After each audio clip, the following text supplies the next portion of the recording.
yun, meron palang clearing dito, no? Aray ko. Kaya pala nagka-traffic. Aray ko naman, sir. Okay. What up? What up mga ka-cheesy? It's your boy Cheeseburger Motovlog back again for yet another epic video. Good morning. Sabi ng kapatid ko, meron daw checkpoint lagi rito, no? So tingnan nga natin kung legit. Wala naman. Wala mong checkpoint. Ayun, no? So may ganyan, pero wala namang nagche-checkpoint, no? See?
People's Power Shrine palang tawag dyan. E di, grabe pala magiging traffic dito sa ano, no? Sa darating na kasi itong end of February.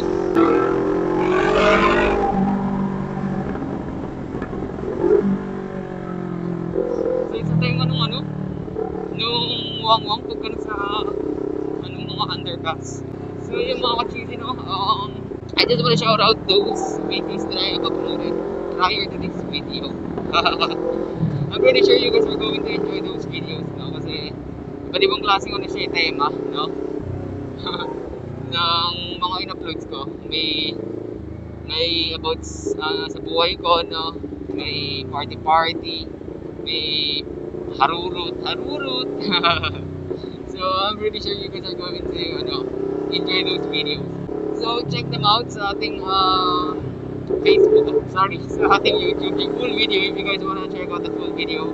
Obviously, dito siya sa YouTube, no? And also, check out our Facebook page as always, no? Cheeseburger Motovlog. Username Cheeseburger Motovlog 320. Okay, back on the road. Grabe. I'm trying to focus here kasi gusto ko hanggat meron espasyong masigitan natin, no? Ayoko naman yung super hapo akong darating dun sa paaralan. Ay grabe, mali, wrong turn. Grabe naman yung usok nito. Grabe yung usok mo doon. Wrong turn. Dito ba napagod na ako, no? Dito naman, ang napapagod sa atin ay yung ating lower body. What I mean by lower body, hindi included yung ulo. Tapos ko naman na napapagod yung upper body. Yung ulo lang, yung utak.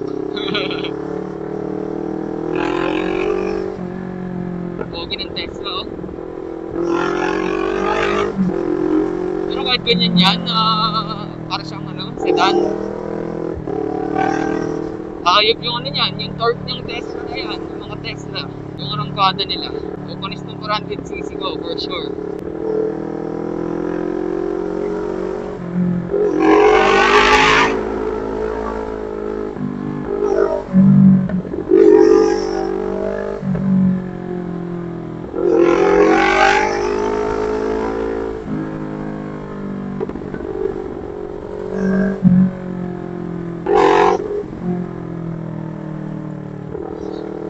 Okay, dito sa Quezon Hub, most of the time, mabilis lang ako dito Pero pagdating doon sa North EDSA, walang yung traffic na naman yan, dude. And hanggang sana na yun, patuloy na siya hanggang sa Monumento. Actually hanggang sana lang naman, sa Balintawak. Kasi if you guys have watched my previous vlogs, sabi ko, alas 10 ng umaga ang aking pasok. Anong oras ako umalis sa bahay? Yung enough lang talaga, yung tansyado kong enough lang, So, kasalanan ko din, di ba? So, sabi ko reklamo. Tratado!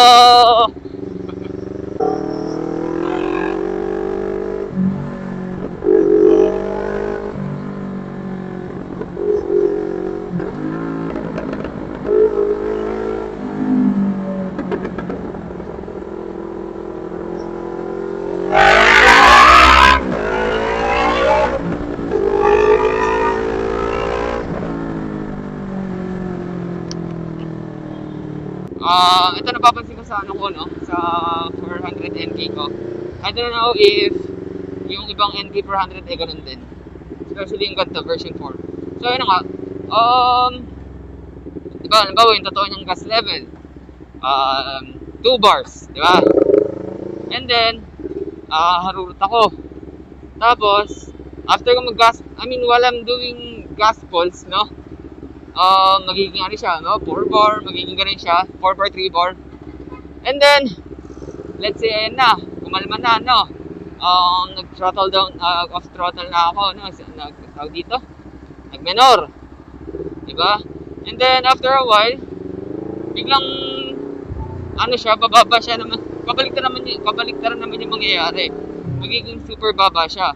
So, since yung starting or yung actual gas level natin is 2 bar, magiging siya, walang bar, or worse, iilaw yung yung low gas indicator. But then after a while, babalik din siya sa 2 bar kung talagang may 2 bar pa. So, di ba ang weird?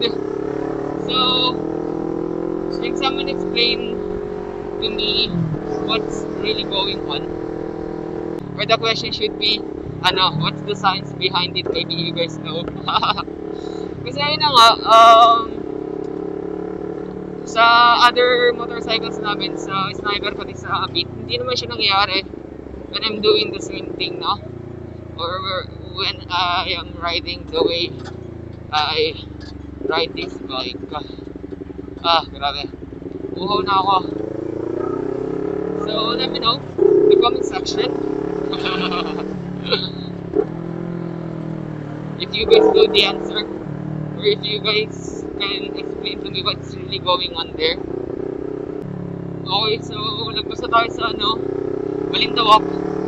Ayun nga, going back sa topic natin, ayun as you guys can see, kanina from a state na umiilaw yung yung low gas indicator. Ayan, umiilaw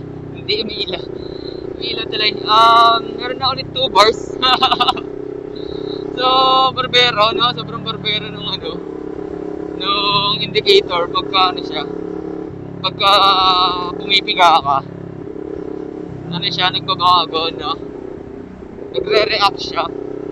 Ewan ko if that's because of the pressure inside the tank na na-apektuhan yung sensor, or what, I don't know.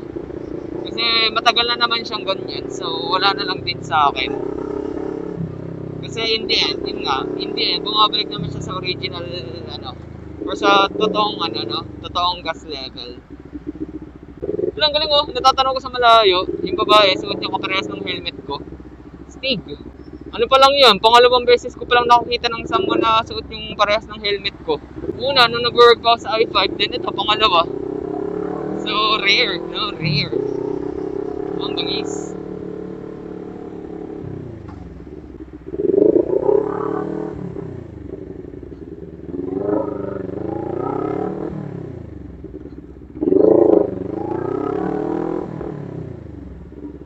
Try mo. Ang puno. Puno par.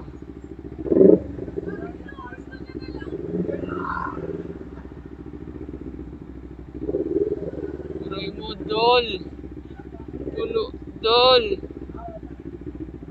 Pintado. Ikot tayo, ikot tayo.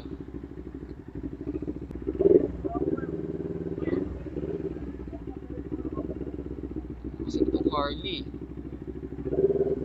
Yung Harley kasi, no? Dito na lang ako park. Tingnan nyo. Park ako pa ganito.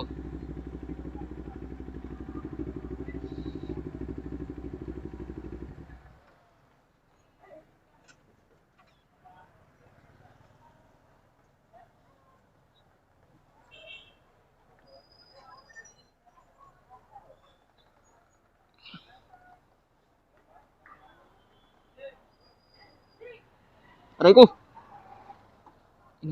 Sakit. Alord kasi sa kuyang eh. Pagpapaganto. Pwede yan. Bala na sila mag-adjust dyan. No? Okay, may ulit. Saan? Walang gasgas yan, tol. Hindi, ito para iwas gas-gas. Oo, para iwas.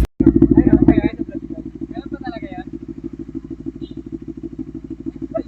Oy, guys, sinasama ko sa camera mo. Ha? Bakit ako bukas? Ha? Bakit ako bukas camera? Mag-aalis ako. Dashcam. Dashcam yan, tol. Ay, ipapost mo to, ha? Nabago ka.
Alright. So as you guys can see, I am now on my way back home. So grabe, sagad na naman yung oras namin sa school. Wala talagang patawad minsan eh, no? Hindi uso yung early out. And ngayon, saan na tayo dadaan? Sa EDSA. Kahabaan ng biyahe natin sa EDSA tayo dadaan. So let's go! Kasi as per checking, nandun pa ako sa school. Hindi naman ganun ka-traffic sa EDSA daw ngayon, no? Hanggang sa Galleria. Kasi syempre mag-ORT kasi ako sa Floodway, di ba? Sa amin, sa Taytay, sa East Bank. So, since hindi naman daw ganun ka-traffic, take advantage na natin para madalit wala gaanong liko-liko, no? Kaya lang naman ako dumadaan sa ibang daanan. If you guys can check my previous vlogs, dahil mga traffic, iniiwasan ko. May ako maipit sa traffic, dude. So, sabi ko pa nga dun sa sa previous vlog ko, kahit matraffic ako ng bahagya, or not really matraffic, or what I should say, umaba yung biyahe ko ng bahagya, basta hindi ako matraffic or ma-stuck sa traffic, basta tuloy-tuloy, go ako dun. But today, or tonight rather, try natin mag-EDSA kasi as per Google Map, again, kahit ilang beses na niya akong binitray, hindi naman daw ganun ka-traffic hanggang sa Galleria. Sa flyover po Ortigas, no, sa Galleria, color blue naman.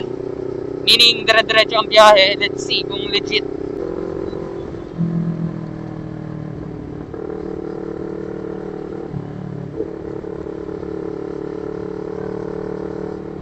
Let's go! North EDSA agad tayo, dude. Sarap. So sana, legit yung sinabi sa Google Map na itong kahabaan ng EDSA, hindi naman ganun ka-traffic. Let's go!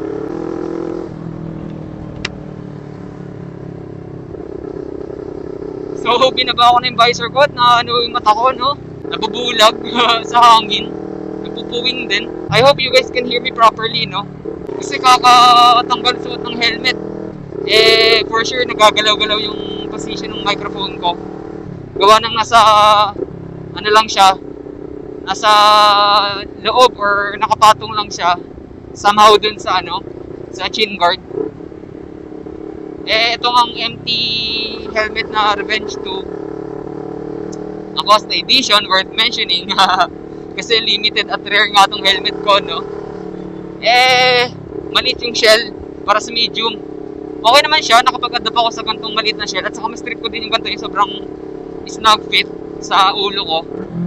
Even kasi sa mga previous brands na tinesting or naging helmet ko, no, medium din talaga ako. Pero dito kasi sa empty helmet na to, ang liit ng shell niya, no, para sa medium.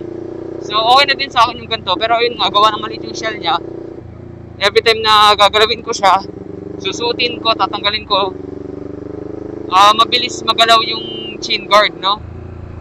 So ayun, that could be a factor kung bakit ko inaalala yung position ng microphone.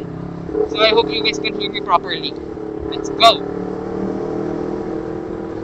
Aray ko, grabe mga lubak.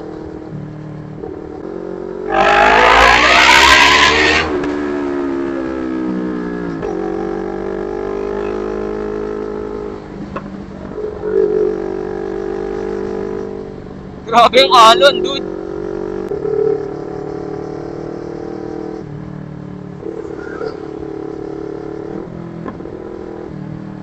Ang kulit nun ah. Ginuhitan tayo ng Aerox na stock. Aray mo naman.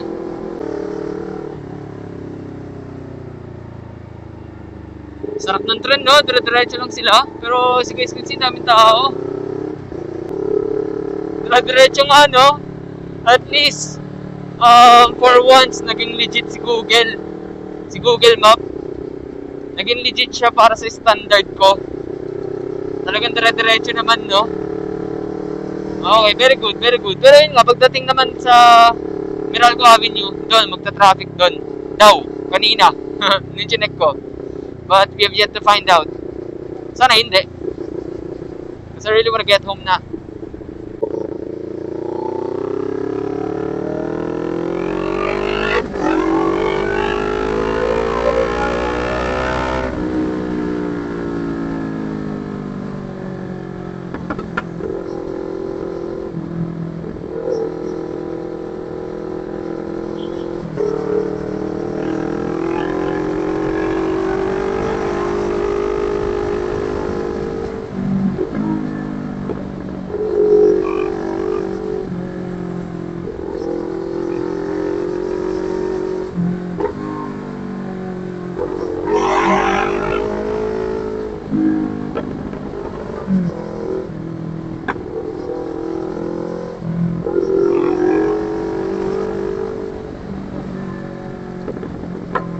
Okay, legit naman. Dito talaga ng traffic.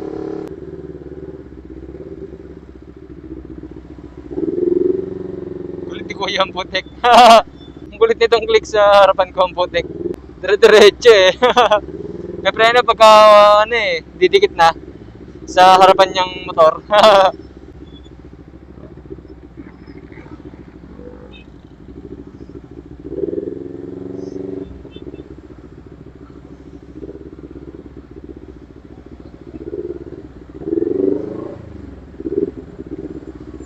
Oy! Muntik na! Aray mo ka! Aray mo, Dol! Muntik na! Sumayad ang chikot ni Idol!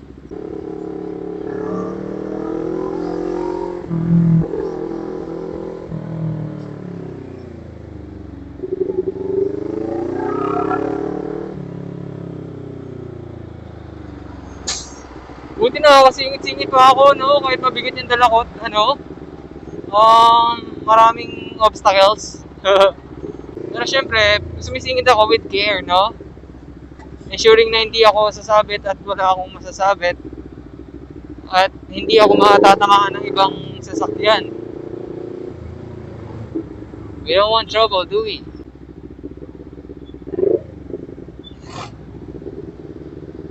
May Harley sa likod natin, ah.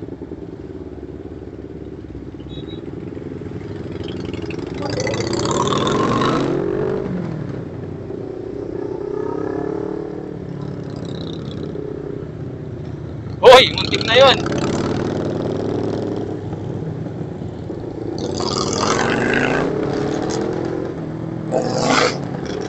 Grabe yung tunog, no? Parang jeep.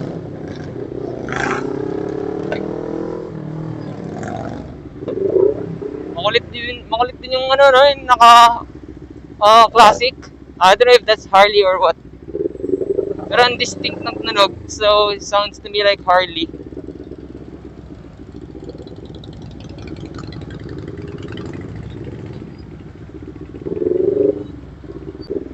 Singit.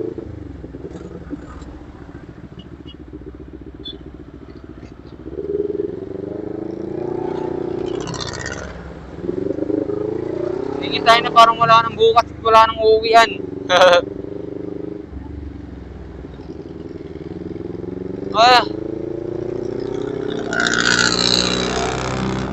Grabe usok, dude.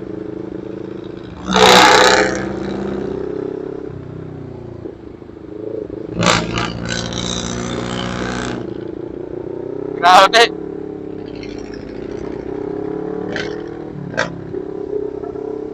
Smoke grenade. Grabe naman tong jeep na to.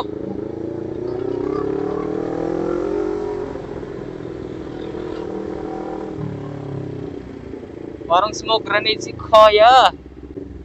Okay, pwede tayo mag-neutral dito para makapagpahinga naman yun ako, no? Uy, gago. Ginagawa nun. Gulat ako dun, ah. Ay na, parang tiyanak yun, ah.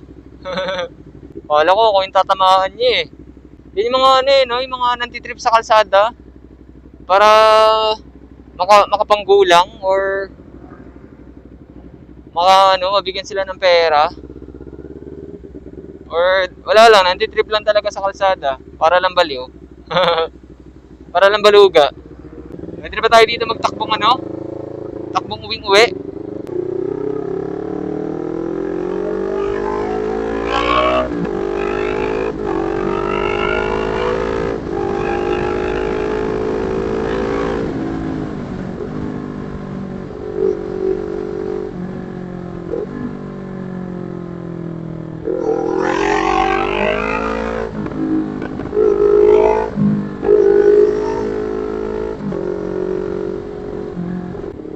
Yung mga ganyan, nakikita nyo guys, yung mga parang na yan, drainage, no? Lagi kong iniiwasan yan, dude. Kasi yan eh, matagtag sa shock. Tsaka ma-aksidente ako. So buti na lang kabisado ako sa magsisimula yung mga ganyan kasi parang every meters away or meters in between, merong mga ganyan drainage. Kaya buti na lang kabisado ako saan siya mag-i-start. Kaya ayun, control ko yung pagtiga ko. Diba? Home court advantage. Alright, so as you guys can see, andito na ako sa East Bank finally. Grabe yung traffic, dude. So, malapit na tayo sa bahay. I'm happy. And sobrang exhausting. Kaya pasensya na kayo guys, no, kung wala ko anong imake ngayon. Kasi nga, yun nga, nakaka-exhaust yung araw, dude. Grabe. Ang tagal namin sa school. And maybe I'm still at the adjustment phase. But it's fine, it's fine. Ginusto ko naman to. And I'm still lucky na nakabalik pa rin ako sa study after all these years, di ba? So I'm happy and I would say I am very fortunate. So yun, tsagayin natin yung biyahe, malapit na naman tayo.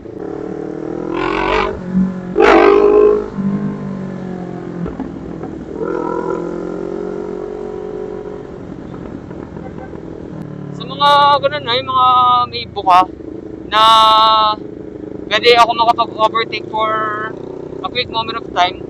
Ramdam ko yung ano ko, yung na big bike yung dala ko, 400cc yung dala ko. Ang bilis maka-overtake, so ang solid. And even if hindi ako mag-strip na ng gear, enough yung speed within the gear para makapag-overtake. So, Stig. So yeah, I suppose this is where we're going to end the vlog. I hope you guys enjoy watching the video. As always, no, do not forget to like, subscribe, share, comment on the video, and check out our Facebook page, Cheeseburger Motovlog. Username Cheeseburger Motovlog 320, and I hope you guys enjoy watching the video as I take on a journey onto my school and back to home. So, wala na paligoy-ligoy pa. Like I said, I am very thankful sa inyo guys sa pag-support nyo sa channel ko. And step by step na, slowly but surely, magkakaroon ng development at saka progress yung channel natin. So, we will take it slowly but surely. So, wala na paligoy-ligoy pa. It's your boy Cheeseburger Motovlog. That's it for now, but don't worry, I'll get back to you guys with another epic video. For now, cheese out. Woo!